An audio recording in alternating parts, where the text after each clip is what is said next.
The Middle East, a region steeped in history and cultural complexity, bears the imprint of numerous empires and agreements that have shaped its destiny. One such agreement, the Sykes-Picot Agreement of 1916, stands as a pivotal event, the reverberations of which continue to echo through the region's political landscape.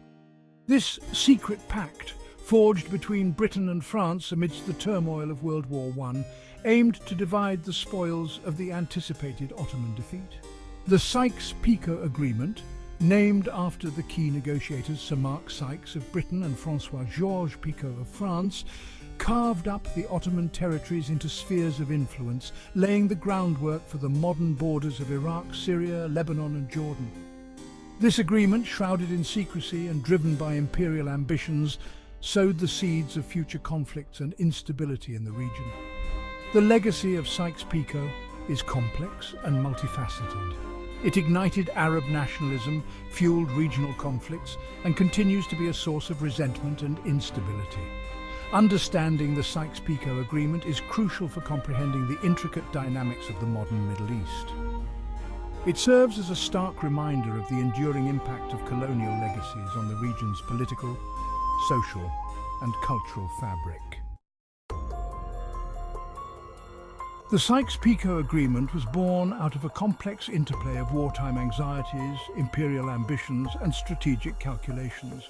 World War I raged across Europe, and the Ottoman Empire, allied with Germany, teetered on the brink of collapse.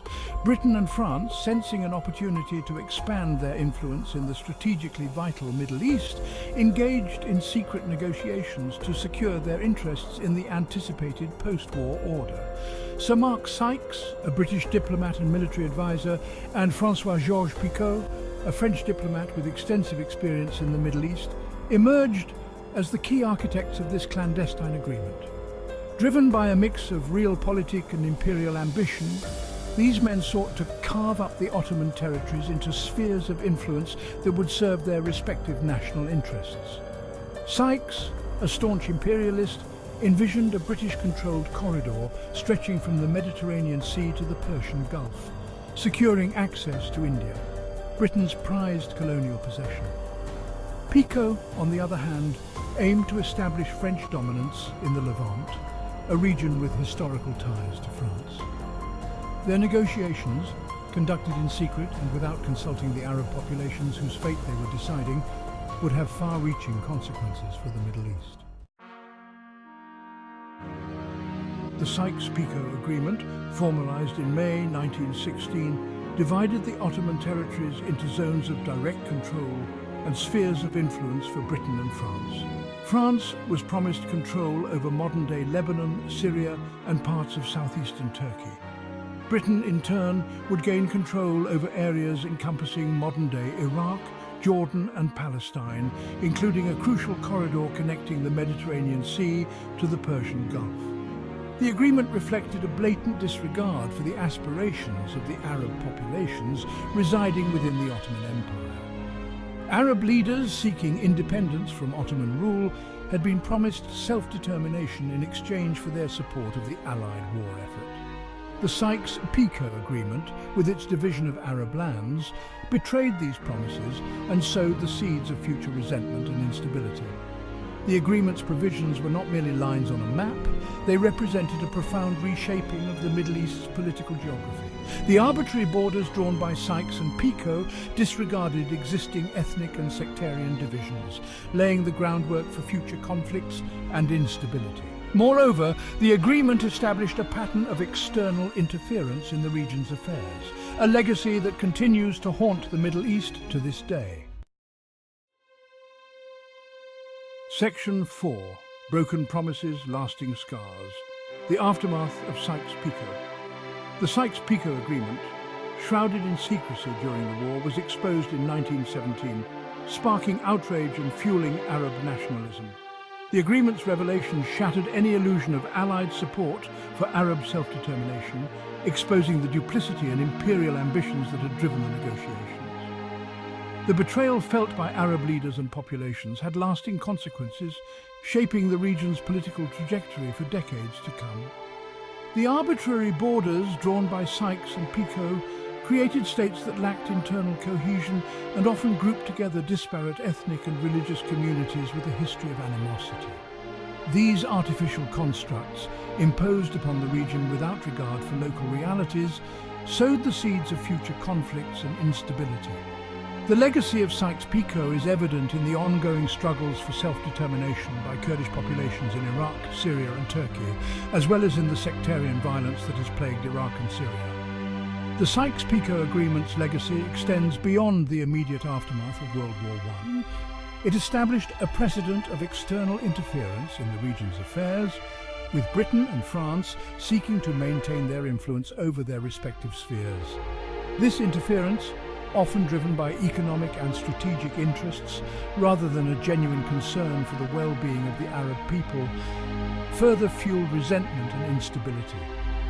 The Sykes-Picot Agreement stands as a cautionary tale about the enduring consequences of colonial legacies and the dangers of disregarding the aspirations of those whose lives are most affected by such agreements.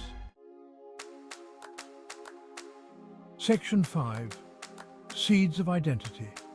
Exploring the African Hebrew-Israelite claim. While the Sykes-Picot Agreement's impact on the Middle East is undeniable, its connection to the African Hebrew-Israelite claim requires a nuanced understanding of identity and history. The African Hebrew-Israelite community, with roots in 20th century America, asserts a direct genealogical link to the ancient Israelites, challenging traditional narratives of Jewish identity and history. This claim, often met with skepticism and controversy, is rooted in the belief that African Americans, particularly those descended from enslaved Africans brought to the Americas, are the true descendants of the biblical Israelites. They argue that their ancestors represent one of the lost tribes of Israel forcibly dispersed from their homeland centuries ago. This assertion challenges traditional understandings of Jewish identity, which typically center around European Jewish history and lineage. The African Hebrew-Israelite claim rests on a complex tapestry of biblical interpretations, historical analysis, and cultural practices. They point to biblical prophecies, historical accounts of migrations, and linguistic similarities as evidence of their ancestral connection to the ancient Israelites. Their claim, while not universally accepted, highlights the fluidity of identity and the diverse ways in which communities understand and interpret their own histories. Section 6. Lost Tribes and Sacred Texts. Evidence and Interpretation. Central to the African Hebrew-Israelite claim is the concept of the lost tribes of Israel. According to biblical accounts, 10 of the 12 tribes of Israel were exiled from their homeland by the Assyrian Empire in the 8th century BCE. Their fate remains a subject of debate and speculation, with various theories emerging over the centuries. The African Hebrew Israelites believe that their ancestors were among these lost tribes, forcibly dispersed from their homeland and ultimately transported to the Americas through the transatlantic slave trade. They interpret biblical prophecies such as Deuteronomy 28:68, which speaks of Israelites being taken back to Egypt in ships, as foreshadowing their own ancestors' journey into slavery. Furthermore, the African Hebrew Israelites point to historical accounts of migrations and cultural exchanges between Africa and the Middle East, as further evidence of their ancestral connection to the ancient Israelites. They highlight linguistic similarities between Hebrew and various African languages, as well as shared cultural practices, as indicators of a shared heritage. While these claims are subject to ongoing scholarly debate, they demonstrate the complex and often contested nature of historical interpretation, particularly when it comes to matters of identity and belonging. Section 7. A complex tapestry identity, history, and shared narratives. The African Hebrew Israelite claim, while rooted in a specific interpretation of history and scripture, raises broader questions about the fluidity of identity and the diverse ways in which communities construct their own narratives of belonging. It challenges traditional understandings of Jewish identity, prompting a re-examination of the historical and cultural forces that have shaped Jewish communities around the world. The claim also highlights the enduring legacy of slavery and colonialism in shaping African American identity. For many African Americans, the search for their ancestral roots is inextricably linked to the experience of forced migration, cultural dispossession, and the struggle for recognition and self-determination.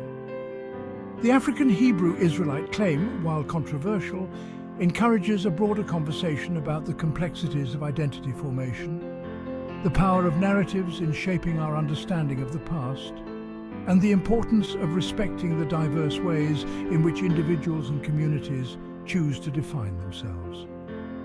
It reminds us that history is not a monolithic narrative, but rather a tapestry of interpretations, experiences, and perspectives.